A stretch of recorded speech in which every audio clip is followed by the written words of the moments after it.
без нив, TheVoice HRT ќе беше уште еден натпревар за таленти. Незината посветеност, знаење и снаодливоста на социјалните медиуми придонесе да стане глобален трендинг хаштаг на Твитер. Како агенцијата 404 успеала да ги инкорпорира сите медиуми во еден проект, ќе ни раскаже Ružica Vrdoljak.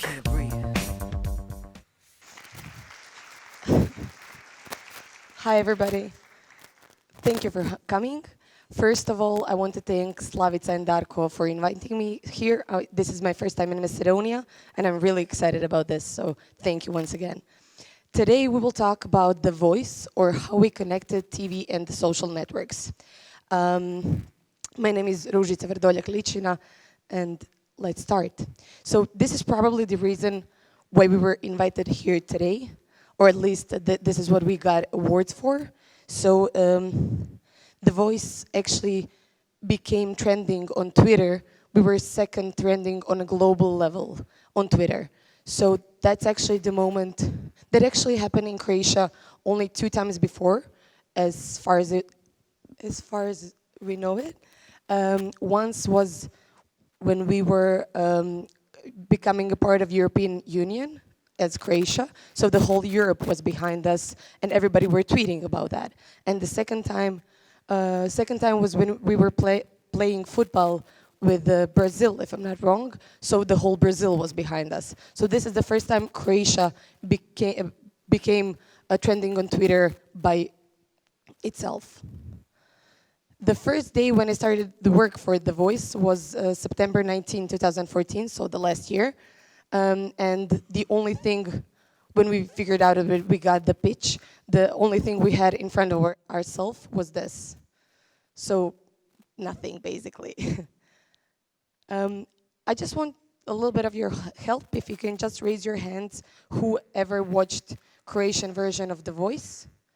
So just raise your hands so I have an idea who is sitting here, and I feel a little bit more comfortable. Okay, some of you. Okay.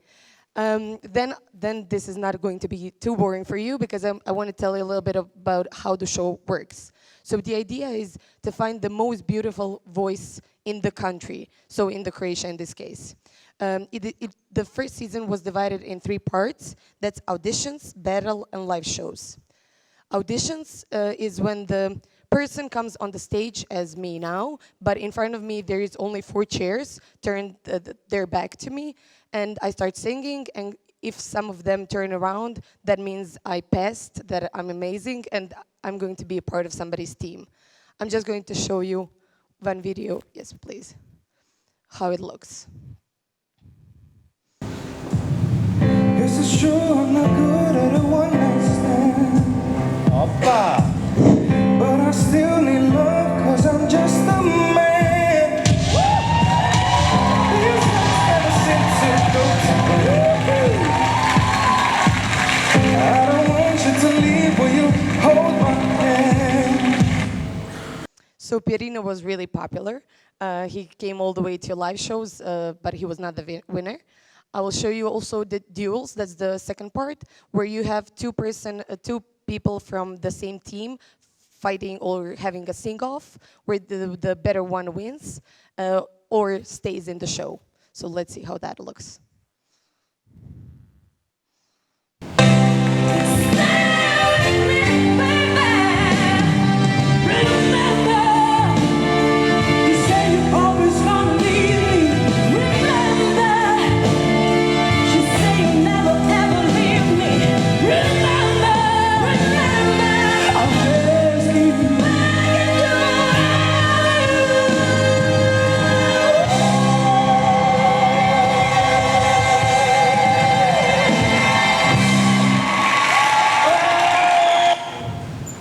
And all of this was taped beforehand, so we could, preparing for the show and all the social networks and communication on social networks, we could prepare for all of this because we have seen the shows before.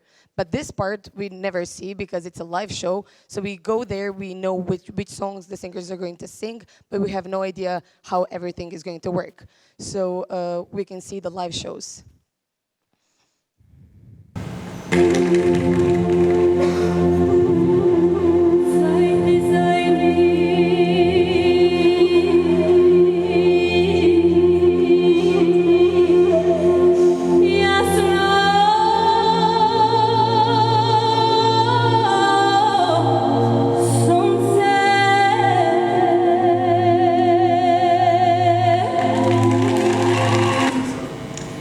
was actually the winner of the Croatian first season of the show. I hope you liked it. It's a Macedonian song. So what was our role as a team in whole show? So we did a website, all the social networks, Facebook, Twitter, Instagram, and YouTube. But also during the live shows, we had in backstage we had a second room where the hosts would come and in live show it would be like they would talk about what is going on social networks. So they would have statistics of who is the most popular on Twitter at the moment, who is really popular on Facebook. We would come and like choose some of the comments and show them on the television. So it was really, really interconnected television and the second screen. So our strategy for TheVoice was actually pretty clear. Just now from the lecture before, we heard a lot of statistic data about the second screen and how a lot of people is using, both in Macedonia and in Southeastern Europe, second screen while watching the television. But what we wanted to do was not to have a second screen, but have two equal screens. So when you're watching the television, you have all the content on the television, but also the same amount or even more on the social networks. So two equal screens, not the second screen. Our goals were make sure that everybody knows what TheVoice is, and also to fall in love with Voice, of course. And how we measure love is on social networks is likes, tweets, usage of hashtag, retweets, etc. And you can see a couple of examples of a lot of love that we got from our fans. On the left, there is actually, I'm not sure, can you see? There is a comment from one guy who's Macedonian and lives in Croatia. He said that Nino is absolutely amazing in the song you just heard. Also, these are just some examples of a lot of love that we got. Our other goals were to create the Voice HRT family. So why do we call it a family? To really be a part of a family, we need to know each other. So we wanted to both to meet, to introduce our candidates and mentors to the viewers, but also meet our viewers and the followers. I will show you a couple of examples how we did that. And the third goal was gather the family before each episode. So we wanted, while you were watching the television, that you have all the extra content about the competitors, about the mentors, and everything about the show live. And you could comment with us, we would reply to everything. Our communication strategy were create special content for each channel. So we just created a lot of content. But as you know, the content is not enough. You need to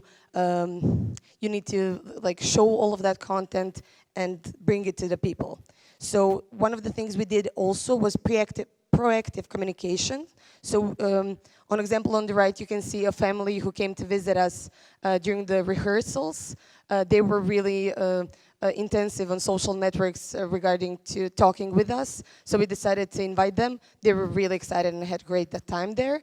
On the left, we knew that one of our fans, actually followers for Twitter, was not he traveled somewhere during the show. So we were curious, is he going to watch us though he's not in the country? And we knew this was his favorite candidate. So we decided to send him a message. Not from us, but from the candidate. So a candidate said hi to him and asked him, is he going to watch the show? Also, reactive communication. On the left, you cannot see it, but I'll just tell you the short story. So there was one dad of a little girl who had operation of her back a couple of days before one of the live shows, and he sent us a private message on Facebook asking if we could say hi in a television like to her. That wasn't possible, unfortunately, but what we decided to do was to tape all of the contestants that she was a fan of and to send her a like really personalized message and wish her all the best with her health and everything. And also here on the right, you can see that we were bringing a lot of fans who were really active on social networks to the backstage, to the show, meeting contestants, etc. Wapa. And the third thing that is really, really important in lives. So lives is something something so exciting. That's like the most exciting project that I ever worked with, because live television is totally different than the internet, and it's impossible to prepare for. But if you're ready to go there and be part of it, then you have to have amazing team with you. One of them is actually here. Boris, you can maybe wave. Oh, okay, they're taking a photo of me. So it was like 5 of us all the time there, talking, 2 people approximately on Facebook, 1 or 2 people on Twitter, 1 person was dedicated only to Instagram. That is a huge team, but it's really important if you want to not only produce so many content, but deliver all of that. You need to have amazing team that will know how to react not only when you're all there, but when they're alone with somebody in the room and somebody's really stressed out and now needs to give some statement and he's going out on the stage in 30 seconds and you have to prepare him for something. So whole team has to be really prepared. And preparation. So you have to try to imagine all the possible scenarios that could happen. But also, it's impossible to figure out all the scenarios. We had a couple of situations where we really couldn't believe that that's even possible to happen. But then it's all about the team that works together to find the solution. And a really important thing is don't fear the new things. So one of the reasons why TheVoice was so popular is not only 2 screens, is not only all of that content, the team and everything that we worked for, but it's also the innovations that we put in the communicating TheVoice. One of them was Periscope. So Periscope, when it came to public, one day after that we had day before the live show, so we opened immediately Periscope account and decided to Periscope everything from the backstage. That became a little bit complicated because you have music rights and you cannot stream everything that you wish to stream as we wanted to, but we really soon figured it out and found ways to use it as much as possible. So this is just final results that we had during last season. So more than 105,000 fans on Facebook. We gained at least 1,000 fans during the show, each show, and it was 15 shows. We had over 5,000 followers on Twitter, and the hashtag TheVoice HRT ranged between 8 and 15,000 during the live shows, so the usage of it. During the first live show, we were 2nd on the global trending list. We had more than 19,000 Instagram followers, more than 29 million views, and 25 subscribers on YouTube. And that all together comes up to 113 years in video content that we made and put out on, that people were watching on our YouTube channel. So just in conclusion, just a couple of things that you need to remember next time when you're writing a strategy for social networks or communicating real time. That's you need to create a lot of content. Content is the king. We already know that. But other things are also really important to remember. To be proactive, to be reactive, to have a great team. If you believe in them, you can make a lot of things. A lot of amazing things, so really pick the best people and believe in them and give them some freedom to do the stuff as they maybe see it. You can come to really amazing ideas and don't fear the new things. Thank you very much.